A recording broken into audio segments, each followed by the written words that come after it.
Eu fiquei pensando, quando recebi o convite, lógico, em função do tema da mesa, né, como é que eu poderia contribuir, trazer algumas reflexões para o nosso debate, para a nossa conversa aqui.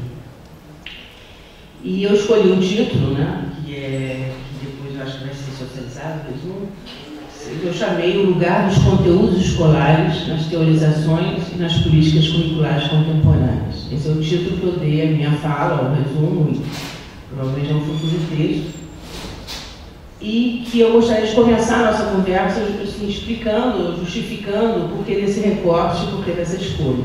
E por que isso? Né? Primeiro, não tem algo na moda, né? Não tem o que esteja na moda. Conteúdo é uma palavra, pelo menos na área das teorizações curriculares, na área de currículo e em outras disciplinas, não sei como é o caso da matemática, mas a palavra conteúdo, e eu vou voltar a isso várias vezes na minha fala, ela já teve, talvez, já teve seus tempos de glória no início dos anos 80 aqui no Brasil, pelas teorizações críticas, né, quando emerge, se consolida de forma muito consistente a crítica, uma naturalização do conhecimento escolar, dos conteúdos escolares. Nós temos aí no campo do currículo uma produção imensa sobre isso. Mas, nesses últimos, eu diria, 30 anos, 40 anos quase, por várias razões, principalmente talvez por uma incorporação de várias outras perspectivas teóricas no campo do currículo, o que não é ruim, tá? Não estou colocando isso como um enfraquecimento, muito pelo contrário, eu tenho percebido um deslocamento do foco da questão dos conhecimentos escolares para outras questões tão importantes quanto, né? A gente hoje no campo do currículo, várias temáticas atravessam o campo, né? E aí eu vou destacar algumas que têm essa interlocução forte com o campo dos estudos culturais, com a discussão da diferença, da identidade, e que a questão do conhecimento e do conteúdo, e eu estou, por enquanto, no início da minha fala, não fazendo a diferença conceitual, mas eu volto a isso, conhecimento e conteúdo, de uma maneira, foi de alguma forma sendo, eu diria, secundarizada, e talvez, eu diria, ora ele vai aparecer como vilão, ora como panaceia, tanto nas políticas como nas teorizações, e me parece, eu tenho pensado sobre isso, né, tanto no campo do ensino da história, como de uma maneira mais geral, que é importante, talvez, retomar essa discussão por um outro campo, talvez por uma outra, que é a minha proposta, né, com outras leis teóricas, e não se trata aqui, claro, de ficar criando hierarquias de importância entre enfoques, mas talvez de reabilitar, né, essa palavra conteúdo, que me parece que ainda tem uma potência, né, embora eu acho que ela tenha que ser colocada sob rasura, como fala o Sr. Tirol, para a gente continuar pensando politicamente o campo. Eu gostaria de marcar isso. Tá? É uma palavra que, no meu entendimento, ela tem ainda, carrega um potencial importante. Eu vou só... Enfim, então, como é que eu pensei, eu tenho 20 minutos, né, 20, 25 minutos, é isso que me deram aqui, mas é suficiente, eu acho que a gente vai tentar, que eu acho importante também de depois abrir para o debate. Hoje, no campo do currículo, eu não vou, talvez se no debate quiser tratar disso, né, quando eu falo, a gente, durante muito tempo, no campo do currículo, ficou com uma atenção entre críticos e pós-críticos, eu não vou entrar nessa discussão, né, o prefixo pós é um prefixo que foi realmente incorporado no campo do currículo, porque ele tem de bom e tem de muito bom, mas eu acho que ele também traz uma grande discussões, e é um pouco o que eu vou hoje partilhar com vocês, aqui que eu quis trazer. Eu acho que o enfoque tem a ver também, as ênfases desses enfoques, porque trazer um conceito ou outro, tem a ver não apenas com o diálogo com as perspectivas teóricas, mas também do lugar de fala, né, que é onde nós nos colocamos e como nós nos situamos para discutir alguma coisa. Então, logo de saída, eu estou falando aqui não só apenas como lugar, né, do lugar de pesquisador do campo do currículo, mas também numa posição, né, sou formadora de professores, trabalho, né, entrei na UFRJ na formação de professores da área de História, mas hoje ocupo, né, estou, como a gente diz, no cargo de diretora da Faculdade de Educação da UFRJ, o que tem me dado uma perspectiva de olhar para esse campo interessante, bastante bem mais ampla e muito preocupante, eu diria, que hoje me move, que hoje me faz pensar, que me dá vontade de estar aqui com vocês, é essa articulação com a discussão da formação dos professores, né, no nosso país. Então, assim, é a discussão curricular em diálogo com a discussão da formação dos professores. Eu acho que isso marca também a fala, marca os exemplos, marca os recortes que nós vamos fazendo. Né? no momento, não posso deixar de falar, né, no nosso país, de um recrudescimento de um conservadorismo, do desmantelamento de tudo que é público, da emergência, do retorno de um discurso autoritário. Então, a gente está no momento de pensar a formação de professores, que não é um momento, eu acho que sempre nós tivemos questões, mas me parece que nós estamos vivendo um momento hoje onde não só a formação docente, mas a discussão mesmo, né, da possibilidade da construção de uma sociedade democrática, de uma escola democrática, está extremamente fragilizada. Eu acho que nós estamos realmente sob diversas formas de ameaça. Então, bom, o que me interessa pensar aqui é justamente esse diálogo com as teorizações curriculares, e eu não vou falar, quer dizer, eu vou falar a partir de uma teorização curricular, né? Vou operar com ela, e como é que ela pode contribuir para a disputa, né? Eu acho que é isso que se trata, da gente entrar nessa disputa pela construção de uma escola pública e democrática, sabendo que a gente poderia dar ficar aqui várias horas de várias mesas redondas discutindo o que é uma escola pública democrática. Tá? Vocês vão rapidamente perceber que cada palavra e cada termo que a gente utiliza, ou a gente coloca o famoso pé de página para explicar de que lugar a gente está falando, mas isso seria para todas as palavras hoje em dia. Então eu vou fazer em algumas, eu volto e digo qual é o meu entendimento e qual é o meu investimento, né, no sentido de uma determinado conceito. Então eu estou justificando voltar a falar de conteúdo, parece até engraçado, eu estou me desculpando, olha, eu vou falar de conteúdo. Por duas razões. Uma seria uma aposta teórico-metodológica. Então, eu estou afirmando e venho afirmando, em que eu tenho escrito, nos textos que eu tenho produzido, que o lugar, né, essa dimensão, e eu estou colocando aí conhecimento escolar, conteúdo, ele ocupa um lugar incontornável na agenda política educacional contemporânea.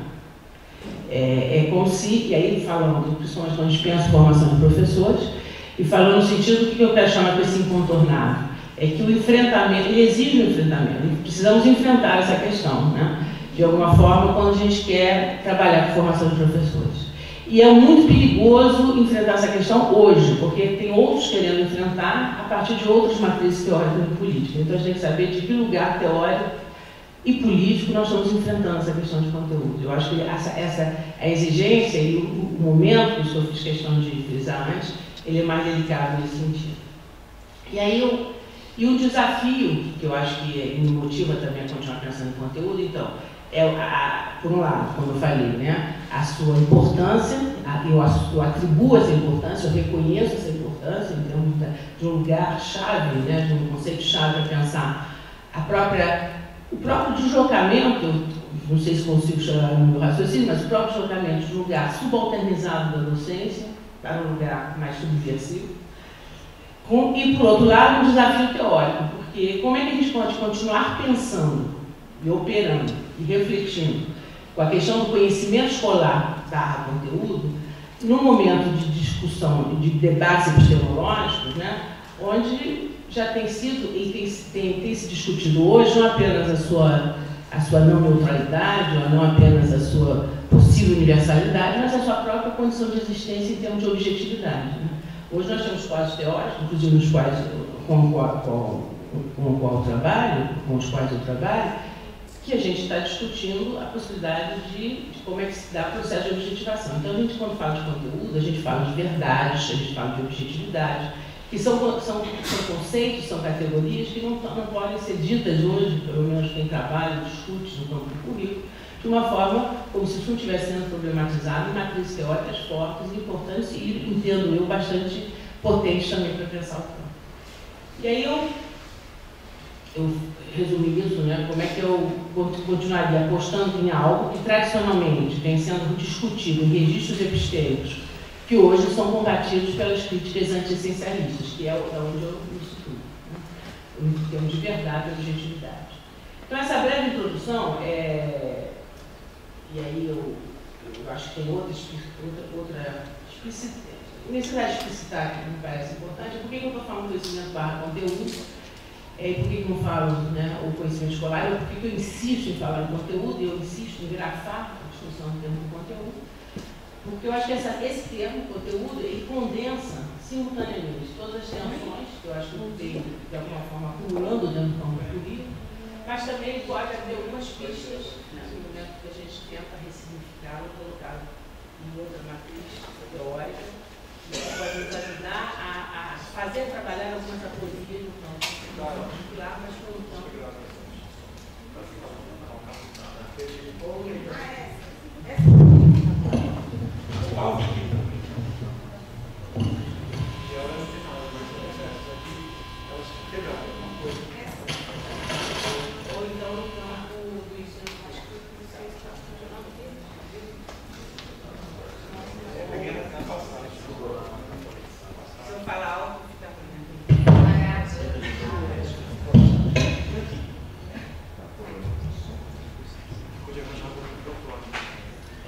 Alô? Oi, agora sim. Tudo que eu falei eu vou ter que repetir. Mas vocês ouviram o que eu falei antes? É importante, eu introduzir. Conteúdo vocês escutaram, então guarda, essa é a palavra.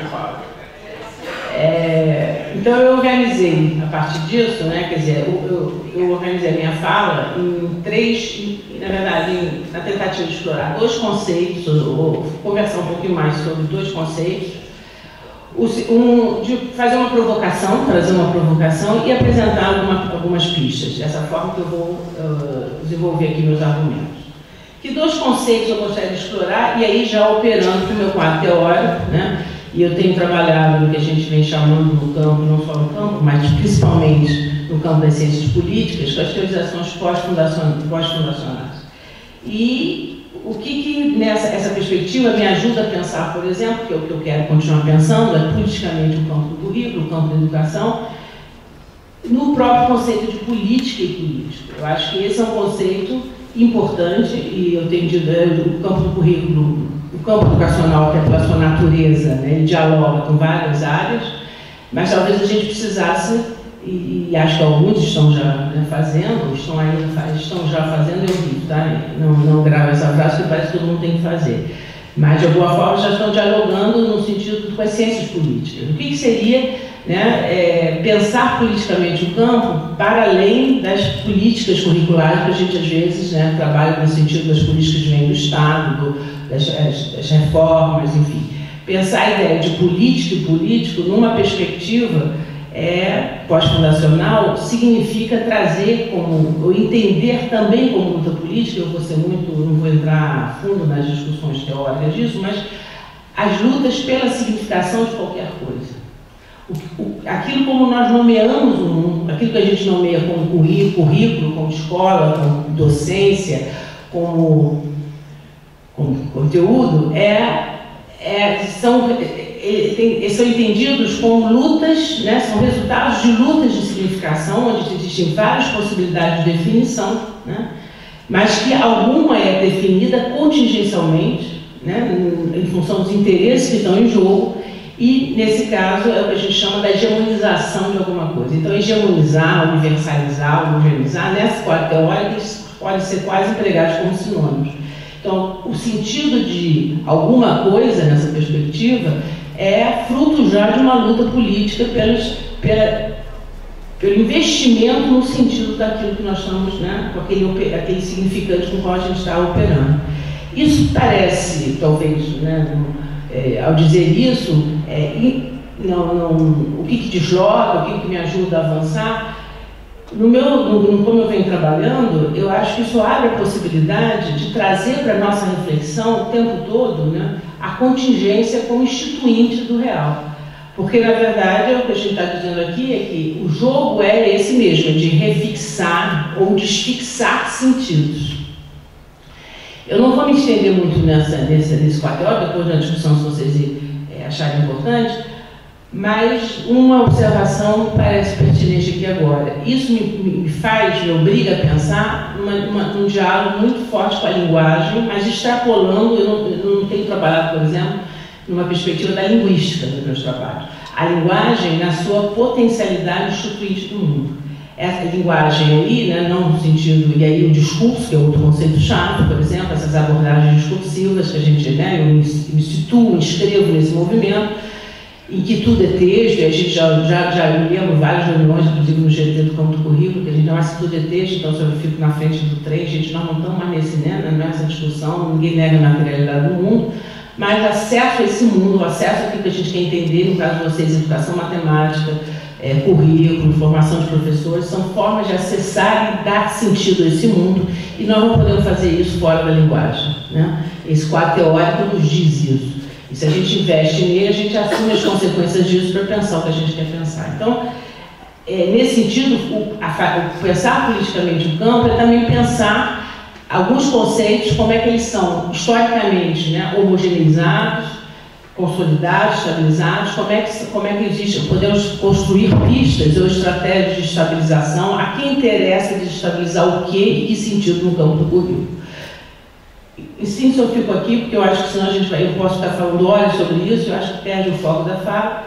E um outro é uma definição do próprio campo de currículo, já que é uma mesa de teorizações curriculares, já que currículo, né, é igual o magma semântico, né, são várias definições de currículo, né, isso às vezes em vários reuniões de GT a gente fica lá, a gente até me lembro numa das publicações de GT, das várias possibilidades de definição, e a gente escolhe né, já que essa disputa, e eu tenho trabalhado com a ideia que o currículo é um campo discursivo, que institui uma ordem desigual, se a gente pensa no sistema de saberes, né, o currículo ele mobiliza, ele está trabalhando com um sistema de saberes e de conhecimento, onde se entrecruzam, e aí vem, né, processos de subjetivação e identificação, quer dizer, onde o currículo e esses sujeitos, que aí dentro desse quadro pós-funcional, eu não tenho trabalhado com a ideia do sujeito racional, né, iluminista, cartesiano, no sentido só do ego, ele é importante, mas eu estou falando da matemática, eu não matei esse sujeito na reflexão,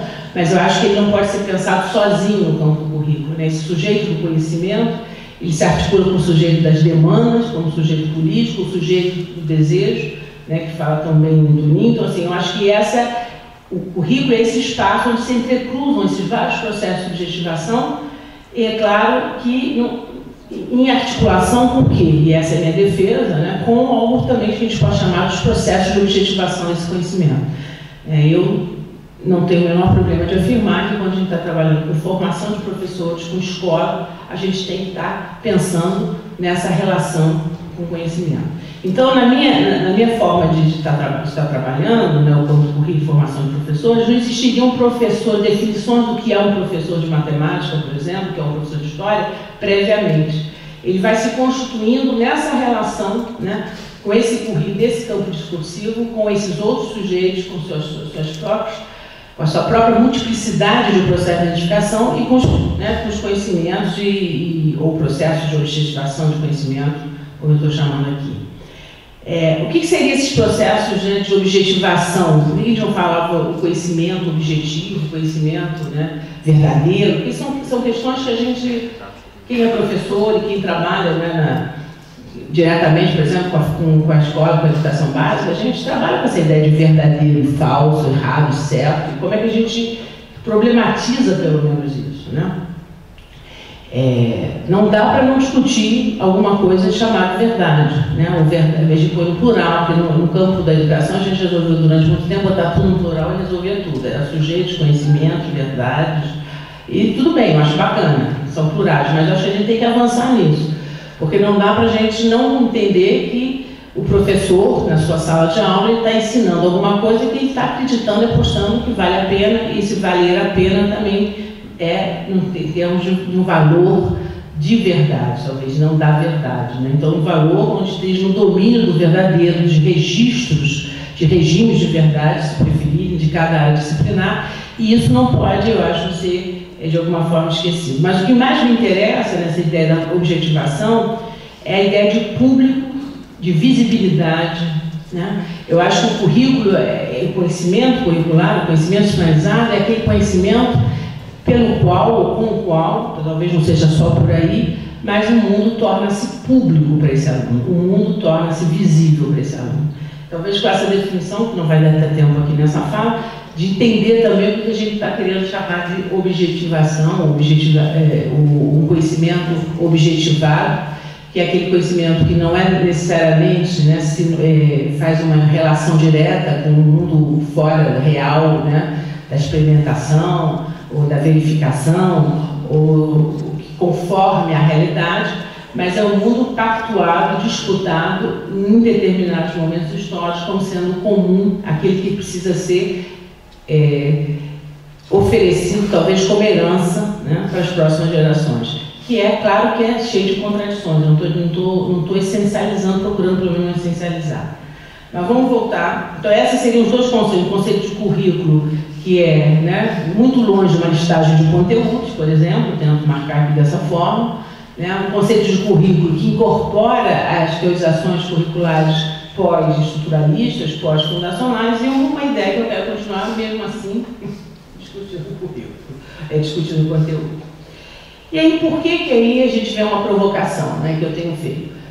Se nós que discutimos de alguma maneira, né, na perspectiva pós, né, estou falando plural porque também isso não é algo homogêneo, né, temos um conjunto bastante heterogêneo de perspectivas pós, mas que de alguma forma são anti-essencialistas e assumem, né, de alguma forma, o lugar da linguagem e do discurso como instituintes para nós entendermos o que nós queremos entender.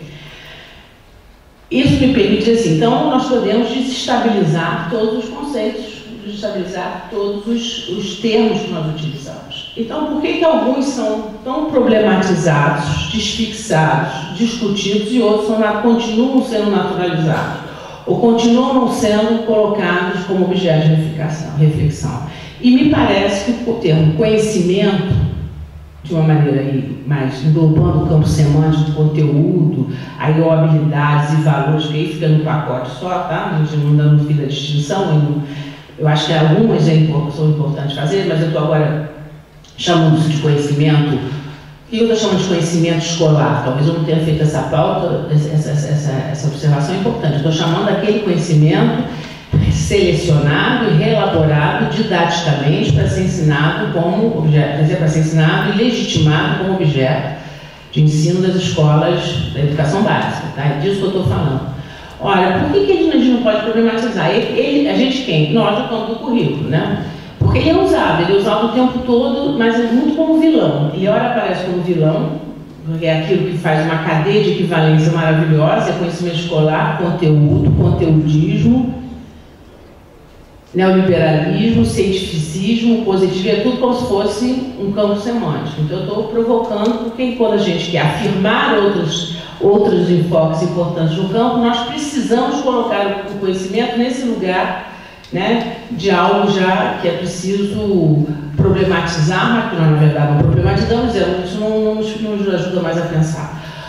E por que eu estou dizendo isso? Porque as políticas, elas utilizam e abusam desse termo.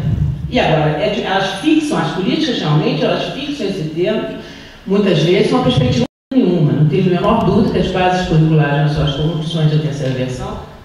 Já acabou? Olha o susto, né?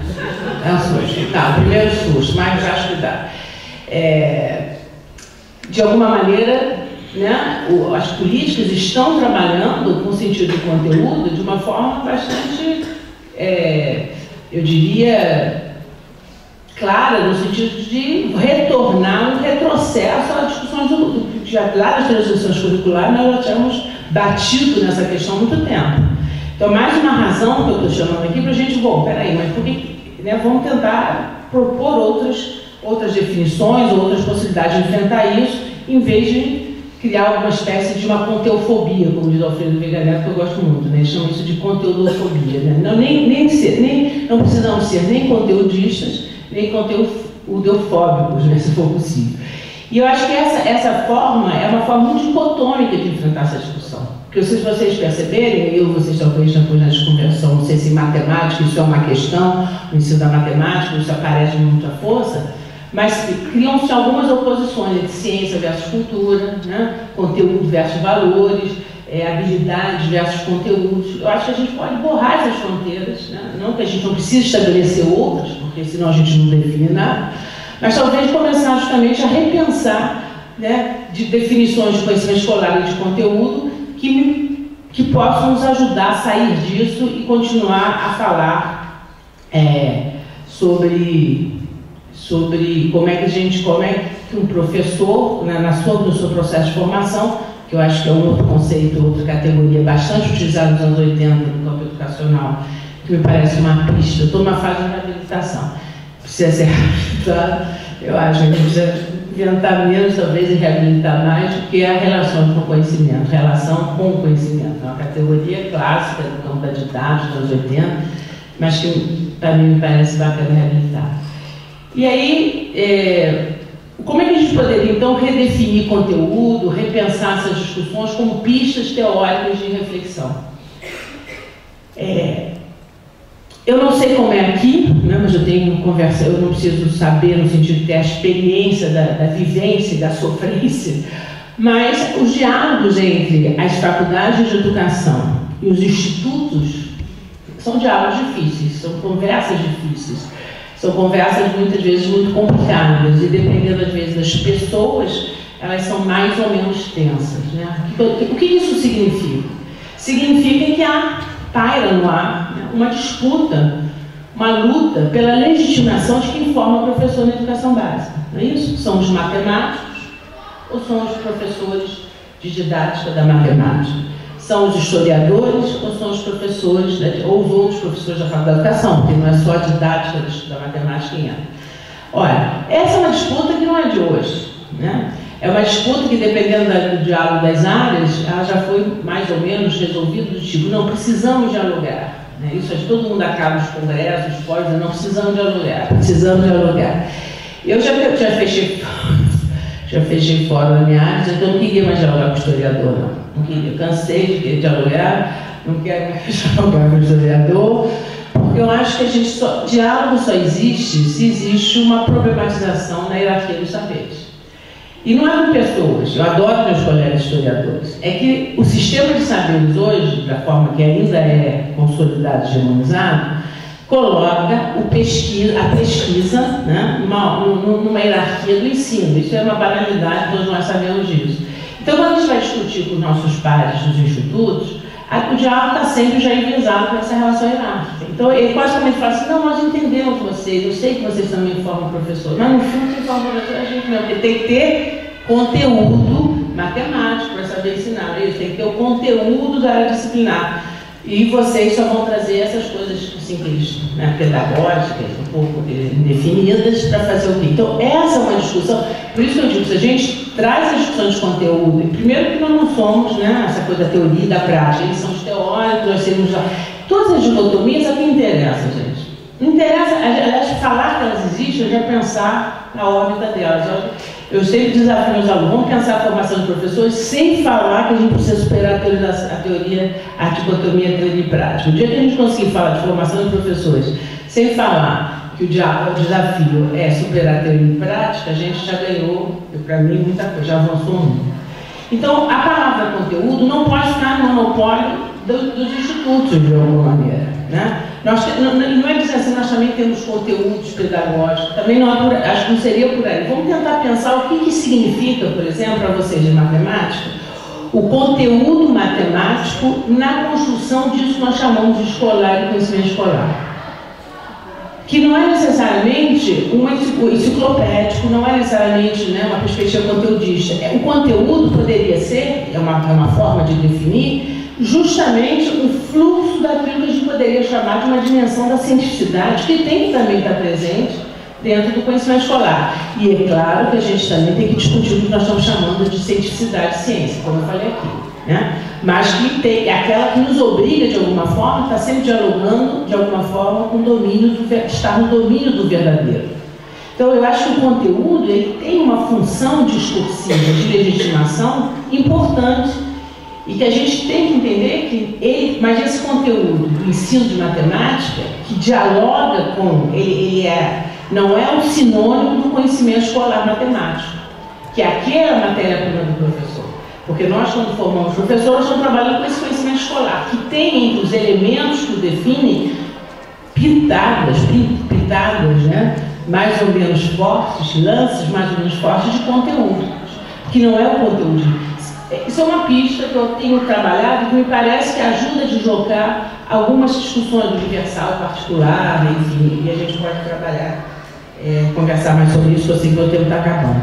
Uma outra pista que eu acho interessante é a própria definição, né, dessa retomada da relação com o conhecimento. Porque a palavra relação com conhecimento, se nós entendemos a relação não como uma relação entre duas essências, né, como ponte, mas justamente como uma mediação entre uma essência chamada alguma coisa e outra essência chamada outra coisa, mas a própria articulação que define alguma coisa, a gente pode pensar as relações de como nós vamos nos tornando professores, nos relacionando com esses processos, esses conhecimentos escolares que estão sendo colocados aí. Então, o que nos interessa, talvez, não é ensinar conhecimentos teóricos, práticos, mais ou menos científicos, mais ou menos populares. Mas eu acho que a escola ela tem uma função que além da qualificação, além da socialização, que é da subjetivação, que é justamente permitir problematizar, construir relações com o mundo, né, com o outro e consigo mesmo. Então, a relação com o conhecimento é essa relação com o mundo. E talvez a gente possa, a partir daí, reencontrar outro nicho para encaixar o tal do conteúdo. E nessa perspectiva, e eu termino por aqui, eu acho importante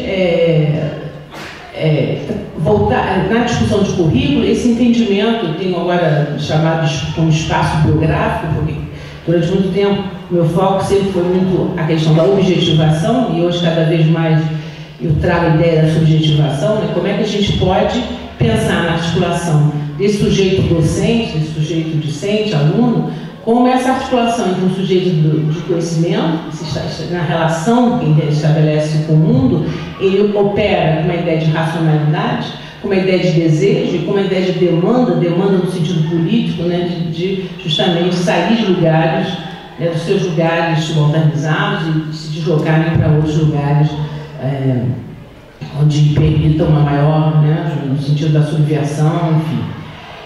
Enfim, eu acho que são o que eu quis trazer hoje para a conversa, né, aqui me interessa, eu como dado de história, vocês da matemática, como é que essa discussão ela tem sido apresentada e como é que a gente pode correr o risco de nós, quem aqui agora, né, pesquisadores, estudiosos do campo do currículo, se não tiver muito cuidado, ou de deixar essa discussão, né, para outros aventureiros, talvez ela seja muito séria para a gente fazer isso, ou então ela fica colocada no lugar do vilão, daquilo que tem que ser combatido, o conhecimento, o conteúdo, sem essa discussão. É claro que aí tem um mundo enorme, muita gente, né, muito curriculistas, os estudiosos do currículo pensando sobre isso, mas eu acredito que tenham poucos ainda tentando trazer com outras matrizes teóricas.